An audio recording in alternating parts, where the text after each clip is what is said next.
La hacienda La Santísima se inició a construir para el año 1874. El hacendado, don Pedro Rivera y Mier, había llegado de España y se había avecindado en la población. Contrató a muchos de los campesinos para trabajar las hectáreas de tierra que había comprado y escogió un área cerca del río para que ahí se iniciara la construcción de la casa grande donde viviría con toda su familia.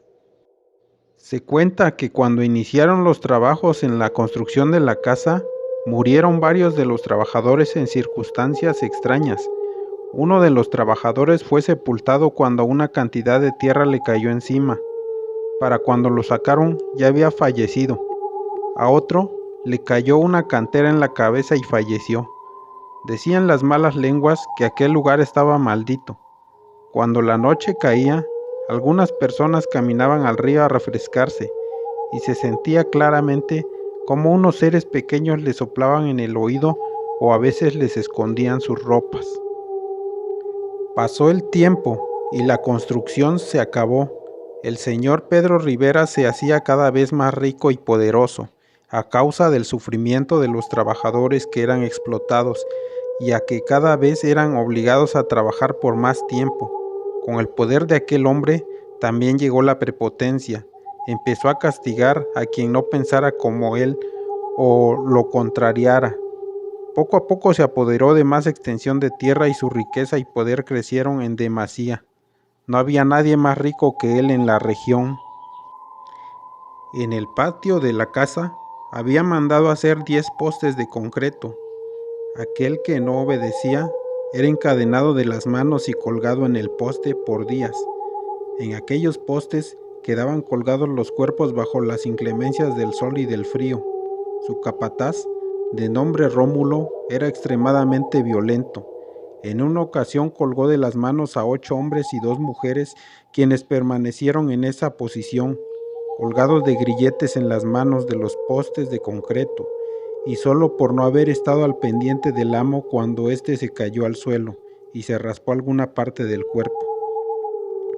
El capataz era un ser ruin que por quedar bien a los ojos del amo hacía cualquier cosa. Todos los trabajadores le tenían miedo a Rómulo y a su grupo de matones con los que siempre se juntaba, y eran los que hacían el trabajo sucio, como matar o desaparecer gente. Se sabía que los tiraban o enterraban cerca del río, en una zona pantanosa donde había cocodrilos, que por lo regular terminaban comiéndoselos. Un día llegó a la hacienda la esposa y un hijo de aquel hacendado. La esposa, de nombre Isabel, era una mujer mayor, prepotente en exageración, clasista y mentirosa. Bajo sus mentiras varios de los trabajadores, mujeres y hombres, fueron castigados por pequeñeces que le sucedieran a la vieja. La gente comentaba que aquella mujer gozaba con el dolor ajeno, era sádica, le gustaba que sangrara a la gente, literalmente. Del hijo no se podía esperar menos, hombre tisiquiento, de nombre Rodrigo, ser que trataba de satisfacer el orgullo de su padre. Se hacía el muy macho ante su mirada, y varias jóvenes de la hacienda perdieron su virginidad con aquel remedo de hombre. En pocas palabras, era una familia sangrienta e hipócrita. Ante los demás hacendados, presumían de una religiosidad y humanismo digno de admiración. Realizaban reuniones o fiestas donde también era invitado el obispo de la región, a quien le apoyaron a la construcción de una iglesia que sería la más grande de la región. Los trabajadores tenían que mantenerse sumisos ante todas las atrocidades de sus patrones. En la hacienda había una tienda llamada de raya, donde los trabajadores tenían que comprar sus insumos de primera necesidad, como lo eran el maíz, frijol, aceite, café, azúcar, etc., cuyos costos eran sumamente elevados. Algunos trabajadores gastaban la mayoría de su salario en esas tiendas y a veces hasta quedaban más endeudados. La inconformidad de la gente era total y solo era comentada en la oscuridad de sus chozas, las cuales eran casas de madera y estaban apartadas de la casa grande. Solo algunos empleados, los de mayor confianza, eran los que vivían en cuartos de adobe para la servidumbre, los cuales se encontraban en la hacienda. La vida pasaba entre los arduos días de trabajo de hombres labrando la tierra en el campo y de las mujeres que se dedicaban al bordado y maquilado de textiles. Un día llegó a la hacienda la sobrina de los patrones que provenía de España. Cuando arribó, todos se asombraron. Aquella joven era un ángel, toda belleza, toda decencia. Era muy diferente a aquella familia sangrienta. Se supo que aquella joven era huérfana, ya que sus padres habían fallecido y la única familia que le quedaba era el señor Pedro Rivera y su esposa e hijo. Don Pedro Rivera y su esposa, al ver a aquella joven, decidieron que ella se casaría con su hijo y les daría unos herederos hermosos. Con el paso de los meses se hicieron los preparativos para la celebración de la boda. Un día de octubre se casaron y al pasar los meses aquella joven quedó embarazada y cumplido su tiempo llegó al mundo un varoncito que se convirtió en el orgullo del prepotente abuelo, quien lo consentía en todo lo que fuera posible. Así pasaron los años y el pequeño, a quien bautizaron con el nombre de Pedro en honor del abuelo, siendo que aquel menor era la adoración de la familia. Ya había cumplido 5 años cuando sucedió algo que nadie se esperaba. Aquel hermoso niño desapareció de la hacienda sin que alguien supiera qué había pasado. Los patrones ordenaron que todo el personal, sin excepción, se dedicaran a buscarlo. Por toda la casa las mujeres y los hombres lo buscarían en las inmediaciones de todos los terrenos cercanos. No tardó mucho en llegar información. A las horas que los hombres se fueron, llegó un mensajero y trajo un macabro recado de parte del capataz Rómulo, en el cual informaba que el cuerpo del menor o partes de él se encontraron en la zona pantanosa. Los malditos lagartos lo habían devorado. La pregunta que se hacían los patronos es: ¿cómo había llegado hasta allá el menor solo? Llegaron los escasos restos del menor a la casa grande. El señor Pedro Rivera no cabía en furia, desquitando su coraje con cualquiera que cometía un error insignificante. Así pues, después de que un cura celebró la misa de cuerpo presente, fue enterrado lo que quedó del cuerpo en el atrio de la iglesia que se estaba construyendo. No habían pasado ni 2 días del sepelio del menor, cuando una criada de la casa, asustada, gritaba, ya que había descubierto el cuerpo de la madre del menor, colgada de una viga de la casa. No había aguantado el dolor de perder a su hijo y se había quitado la vida por mano propia. Rodrigo, el hijo de don Pedro, estaba inconsolable por la decisión que había tomado su esposa. Entre los trabajadores se murmuraba por las malas lenguas que aquel lugar estaba maldito. Se platicaba que el menor fue engañado o atraído por los duendes que en el lugar habitaban, y esos lo habían llevado hasta la zona pantanosa donde los cocodrilos habían hecho el resto. Pero el señor Pedro Rivera y su hijo Rodrigo no pensaban lo mismo. Decían que esas cosas eran supersticiones de la gente.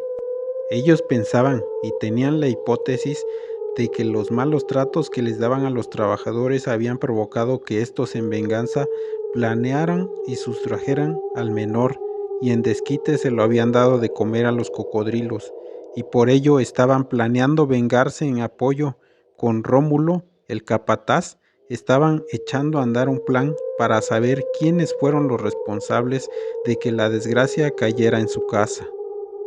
Cierto día, don Pedro pidió a Rómulo y a sus compinches que al azar escogieran a algunos trabajadores y los castigaran por cualquier cosa. Eso sería el pretexto para poder sacarles la verdad por medio de azotes de quién o quiénes planearon la muerte del menor. Así lo hizo, y en los postes de concreto fueron colgadas 10 de los trabajadores quienes sufrieron los azotes de parte de Rómulo el capataz.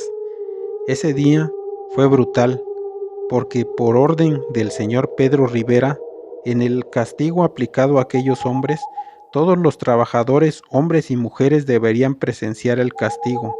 Esto con la firme intención de que al verlos sufrir alguien dijera algo, o el responsable se entregara. Aquellos hombres sufrieron los azotes de manos de sus verdugos de manera estoica, y es que ninguno dijo nada, a pesar de que el castigo era encarnizado, bestial y sangriento. Nadie dijo nada, ni los castigados ni los presentes. Los azotes lastimaban más a los presentes, ya que nadie podía decir nada, y es que nadie había tenido nada que ver en la muerte del menor. El castigo inhumano a aquellos pobres hombres solo sirvió para saciar la sed de venganza de aquel terrateniente don Pedro Rivera, quien herido en su orgullo buscó su venganza personal. Ya tarde, después de los azotes, aquel hombre dueño de vidas, don Pedro Rivera, ordenó a sus hombres bajar a los azotados y dejarlos descansar en sus chozas.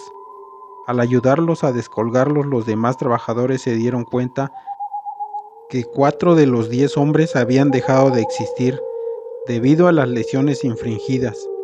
El descontento se había hecho general en todos los trabajadores que vieron muertos para algunos a su padre, hermano, tío o hijo. Entonces, esa misma noche, entre la profunda oscuridad, la justicia se planeó entre murmullos y voces bajas. La noche fue más oscura que otras noches, y a pleno canto del gallo, el granero fue incendiado. Esa fue la señal. Alguien avisó a Rómulo, el capataz, de lo que pasaba, y éste y sus hombres salieron a mirar qué sucedía, pero ya era demasiado tarde. Los trabajadores les cayeron por sorpresa desarmándolos y matándolos con las mismas. Los disparos rompieron la tranquilidad del lugar. En la casa grande de la hacienda los disparos fueron escuchados por don Pedro Rivera y su familia, quienes asustados salían al patio para ver a qué se debía el escándalo. Esta vez, don Pedro vio venir y llegar hasta donde se encontraba el parado a la mayoría de trabajadores y sus familias, quienes gritaban y maldecían, gritando consignas en contra de él y su familia. Don Pedro, lleno de ira, sacó de entre sus ropas un revólver, con el cual disparó y mató a los hombres que más cerca tenía, pero al acabársele las balas, fue alcanzado por una mano que con un machete le cortó las manos, y después la multitud de trabajadores se le fue encima golpeándolo con lo que tuviera a la mano. Cayendo aquel hombre fue golpeado por todos.